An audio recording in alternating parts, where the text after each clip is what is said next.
Many of us already know what happened in Ferguson, Missouri. And here in Houston, it seems the shooting death of Michael Brown, the unarmed teenager in Ferguson, has sparked a number of parents to have a very specific conversation with their sons.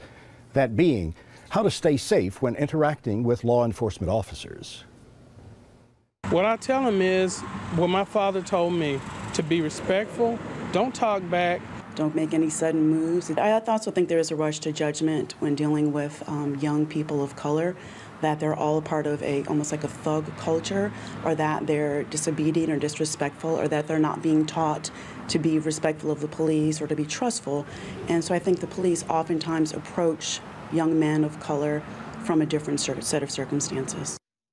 And here to discuss is our panel of experts. Former Houston City Council member Jolanda Jones. Morning. We have internet blogger Fred Goodall with mochadad.com, and we have Marcus Davis, the owner of The Breakfast Club and also a radio announcer on KTSU.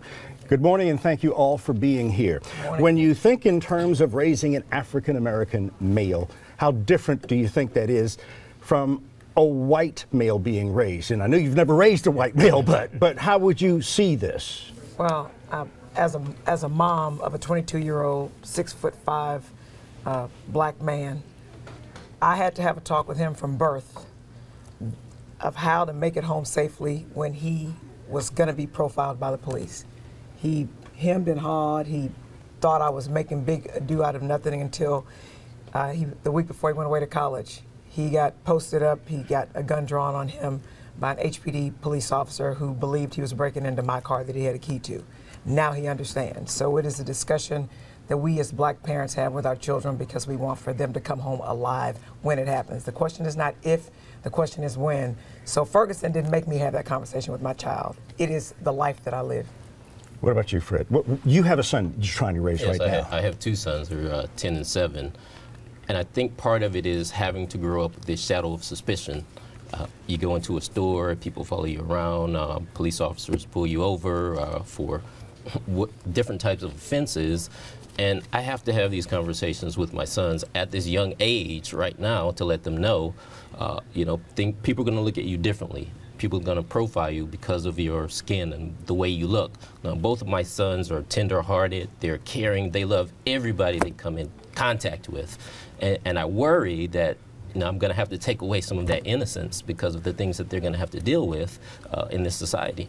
Now, Marcus, you're very concerned about your son. Extremely. You asked the question of, is it different? And I would say definitely yes. The life experiences of an African-American male in these United States is completely different than that of a non-African-American and a non-African-American male. And that has been since we've landed in this nation. And that's a reality.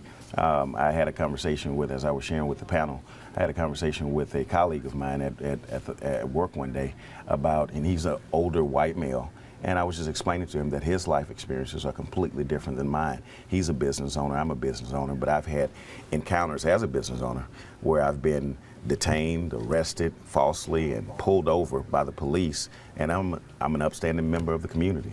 What is the solution then? How do we raise productive black men in our society? Okay, so I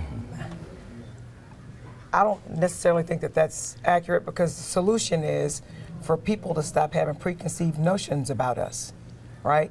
You can not be doing anything, get pulled over, get arrested, get a case thrown on you, which happens all the time, and then all of a sudden you have a record, and that affects your ability to be productive and take care of your family. So it's not just what we as parents have to do. Would you agree?